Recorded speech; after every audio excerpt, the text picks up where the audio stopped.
Hello friends, नमस्ते।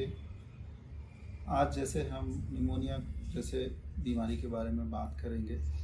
Pneumonia एक तरह से एक फेफड़ों की बीमारी है जो कि एक घातक बीमारी भी साबित हो सकती है अगर हम उसको सही समय में नहीं पहचानते हैं और उसका इलाज नहीं करते हैं। तो निमोनिया हम लोग एक जनरल भाषा में बोलें तो सांस फूलना, आदमी को बुखार आना, टायर्डनेस होना, ऐसा एक प्राइमरी सिम्टम्स आते हैं। तो पहचान कैसे करना निमोनिया को? निमोनिया को पहचानने के लिए सबसे अच्छा तरीका होता है कि जब आपके पास पेशेंट आएगा तो आते ही आपको लक्षण उसके पता लगने लगेंगे। एक उसके चेहरे में एक थकान सी दिखेंगे आप, और आंखों का भी हल्का लालपन आने लगता है, सांस फूली हुई रहती है, चढ़े रहती है। थोड़ा सा भी अगर वो चल लेते हैं तो उनको टायर्डनेस, ब्रेथलेसनेस जिसको बोलते हैं, उससे होने लगता है। कुछ मरीजों में आप बुखार भी देखेंगे, पर सभी में ऐसा नहीं है। बुखार भी आता है, एक सिम्टम्स होता है उसका, ठीक है। फिर इसके बारे में अगर हम बात करें तो उसकी कैसे आप पहचानेंगे टिपिकल यही बीमारी है, तो उसके लिए हमें कई परीक्षाएं, जांचें करनी पड़ती हैं, जिसमें ब्लड टेस्ट भी शामिल है, जिसमें आप एक्सरे पेशेंट का करा सकते हैं, उनका सीटी स्कैन करा सकते हैं। कुछ पेशेंटों में हम लोगों को ज़रूरत पड़ती है स्पुटम टेस्ट की भी, मतलब आपकी थूक की भी जांच की जाती है, तो उससे भी पता लगाया जा सकता है इनके सिम्टम्स का। अब बात करें कि होता कैसा है, काजेज़ इसकी क्या है। तो काजेज़ इस समय ये बीमारी निमोनिया जो होती है, जैसे वायरस से हो सकती है, बैक्टीरिया से हो सकती है, और माइक्रोप्लाज्म से हो सकती है। कई तरह के फंगाई, कवक, उनकी वजह से भी हो सकती है, ठीक है ना। और एक होती है जो बीमारी हम लोग बोलते हैं इसे कि एस्पिरेशन निमोनिया। एस्पिरेशन निमोनिया जैसे कि कोई पेशेंट कभी उसको फिट्स वगैरह अटैक आता है, तो हम लोग सबसे पहले बोलते हैं कि भैया उसको पानी वानी कुछ मत पिलाइएगा, क्योंकि अगर आपने पानी पिला दिया, वो होश में नहीं है, तो वो आपके ट्रैकिया में जा सकता है पानी।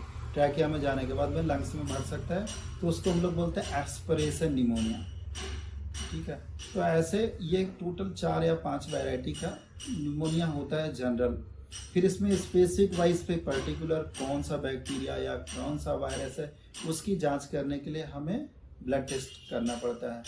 ब्लड टेस्ट से हमें पता चलता है कि ये बैक्टीरियल है या वायरल है या फंगल है, एस्पिरेशन है, वो सब चीज़ें हमें जांच के थ्रू पता चलती हैं।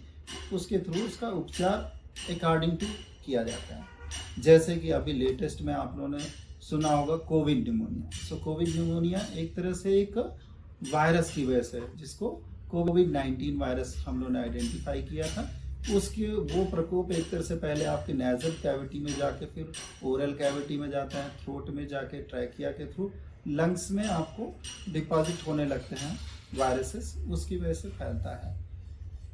फिर अगर इलाज समय पे नहीं किया गया तो क्या, तो इससे मृत्यु भी हो सकती है किसी पेशेंट की। इसलिए आपको इसको जल्दी से जल्दी उपचार करवाना ही है, ठीक है। अब उपचार में सबसे बड़ी चीज़ होती है कि कैसे, क्या ओरल उपचार पहली चीज़ है, तो हम लोग बोलते हैं कि मेडिसिन के थ्रू। तो अगर पेशेंट हमारे पास जल्दी आ जाता है, समय पे आ जाता है, तो हम उसको मेडिसिन के थ्रू ही उपचार कर सकते हैं।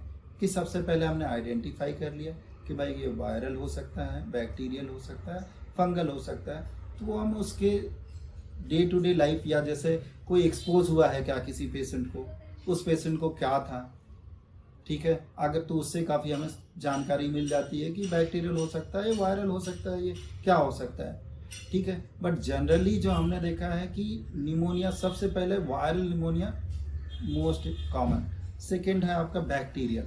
वायरल और बैक्टीरियल ये ड्रॉपलेट इन्फेक्शन से फैलते हैं।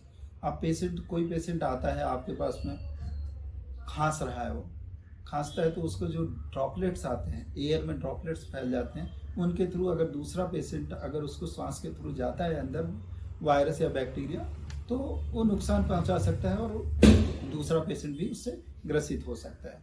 तो इसलिए वो हमें पहले पहचान करनी है। तो सबसे पहले हम लोग क्या करते हैं, line of treatment basically will start with some minor antibiotic से उसको ट्रीट करने की कोशिश की जाती है। अगर उससे भी नहीं, अगर उपचार समाधान नहीं मिलता है, फिर हम लोग ब्लड टेस्ट और रिपोर्ट्स के अकॉर्डिंग, एक्सरे के अकॉर्डिंग डिसाइड करते हैं कि वायरल पर्टिकुलर, जैसे अगर बैक्टीरियल है तो एंटीबायोटिक्स दिए जाते हैं। एंटीबायोटिक्स में भी ओरल एंटीबायोटिक होते हैं और आपके आईवी एंटीबायोटिक्स भी होते हैं। फिर वायरल में तो एंटीवायरल देते हैं, फंगल हुआ तो एंटी फंगल दिया जाता है। एस्पिरेशन निमोनिया है तो हमें जो एस्पिरेट हुआ है उस फ्लूइड को निकालना है इमीडिएटली, ठीक है। तो ये सब एक हमारा एक मैनेजमेंट होता है एक तरह से कि कैसे मैनेज किया जाए। अब एक बहुत इम्पॉर्टेंट चीज़ जो है कि इसमें पथ्य क्या करते हैं, क्या खाएं क्या ना खाएं। तो सबसे पहले चीज़ तो हम लोग बोलते हैं कि निदान परिवर्जन कर दीजिए। तो सबसे पहले भाई मास्क लगा लीजिए, तो अपने आप सबसे पहले ड्रॉपलेट इन्फेक्शन से फैलता है, तो मास्क लगा लेंगे तो काफ़ी इन्फेक्शन, एटलीस्ट आप 50% इन्फेक्शन को अवॉइड कर सकते हैं, बैक्टीरियल हो वायरल हो।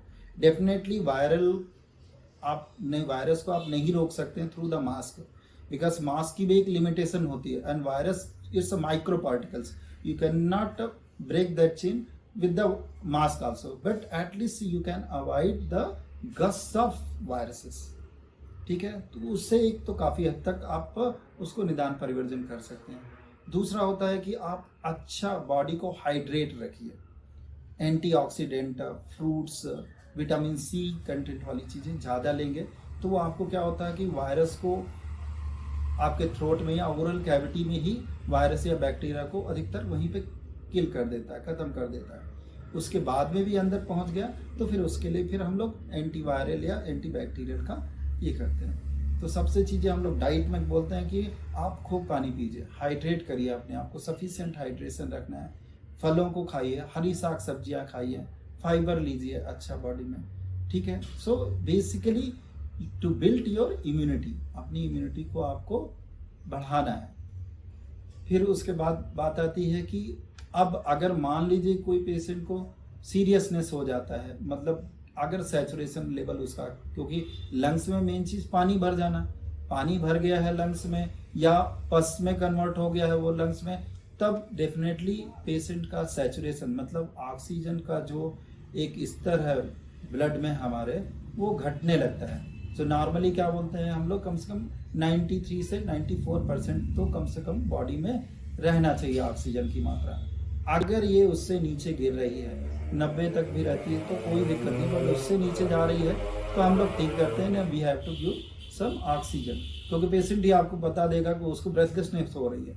आप देखेंगे पल्स ऑक्सीमीटर से चेक करेंगे तो ऑक्सीजन लेवल पता चला 80 के नीचे भी चला गया, तब हमें हॉस्पिटलाइज भी करना पड़ सकता है पेशेंट को। आप हॉस्पिटलाइज करके उसको प्रॉपर ऑक्सीजन देना पड़ता है। अगर सैचुरेशन 93-94 इसके ऊपर है तो फिर कोई ज़रूरत नहीं है, आप ओरल मेडिकेशन से और अच्छे हाइड्रेशन से और थोड़ा सा योगा प्राणायाम का भी उसमें बहुत अच्छा हेल्प है। ब्रीदिंग एक्सरसाइजेस हम लोग बोलते हैं पेशेंट को, ब्रीदिंग एक्सरसाइजेस करेंगे तो काफ़ी हद तक आपको उससे आराम मिल जाएगा। और सबसे बड़ी चीज़ है आदमी का जो आत्मबल होता है, कहते हैं ना कि डर गया, डरना नहीं है, डरे तो आपको ज़्यादा दिक्कत होगी। कभी भी आप ब्रीदिंग एक्सरसाइजेस करेंगे ना तो ऑटोमेटिकली आप वायरस को बाहर निकाल सकते हैं। ब्रीदिंग एक्सरसाइजेस के थ्रू ही काफ़ी हद तक कंट्रोल किया जा सकता है। तो इसलिए ये उसका एक समाधान हो सकता है। फिर होती बातें कि कई चीज़ें भाई बहुत पेशेंट को बहुत ब्रेथलेसनेस हो रही है तो हॉस्पिटल में एडमिट करके प्रॉपर ट्रीटमेंट उसका किया जाता है। कभी कभी हमें स्टेरॉइड सपोर्ट भी लेना पड़ता है, बट सभी पेशेंटों में नहीं। फिर दूसरी बात, अगर पेशेंट के अंदर पानी बहुत ज़्यादा मात्रा में पहुंच चुका है, मान लीजिए कि एक हम लोग के एक लिमिट एक बोलते हैं कि भाई 40-50 ml तक okay we can manage with the medicine, but उसके ऊपर अगर दिखा रहा है, हम लोग एक यूएसजी करते हैं या चेस्ट एक्सरे में, यूएसजी में एक्चुअली कैलकुलेट भी कर लेते हैं कि कितना अमाउंट ऑफ उसमें पानी भरा हुआ है लंग्स में या मवाद भरी है, वो पता चल जाने के बाद में बेटर हम लोग एक ट्रिक के थ्रू एस्पिरेट करते हैं फ्लूइड, उसको फ्लूइड एनालिसिस करते हैं, उसके थ्रू हमें पता चल जाता है क्या बैक्टीरिया वायरस है। ज़्यादा फ्लूइड भरा हुआ है तो उसको उसी समय एस्पिरेट किया जाता है और एस्पिरेट करके ऑक्सीजन सपोर्ट दिया जाता है, पेशेंट स्टेबल हो जाता है। बट ये सब चीज़ें तभी संभव है जब आप जागरूक रहेंगे और सही समय पे डॉक्टर की सही सलाह लेंगे। तो यही कहना चाहता हूँ, जागरूकता ही आपका बचाव है इस बीमारी से। और बच्चों के लिए खासकर बोलूँगा, क्योंकि बीमारी ज़्यादातर बच्चों और बुजुर्गों में बहुत कॉमन होती है, क्योंकि इम्यूनिटी थोड़ा कम रहती है उस समय बच्चों की। सो बच्चों के लिए मैं आपको स्पेशली प्रेफर करूँगा कि आप अगर न्यूमोकोकल वैक्सीन बच्चों में टाइम पे लगवा दें तो अच्छा रहेगा। और उसके लिए अपने आप पीडियाट्रिशियन को संपर्क कर सकते हैं और न्यूमोकोकल वैक्सीन ले सकते हैं। एडल्ट के लिए हम लोग बोलते हैं कि आप लोग फ्लू वैक्सीन ले लीजिए, जैसे कि फ्लू वैक्सीन खाइए, इन्फ्लुएंजा वैक्सीन। सो उससे काफ़ी हद तक आपकी इम्यूनिटी को कंट्रोल रखते हैं और आप बचाव कर सकते हैं उससे।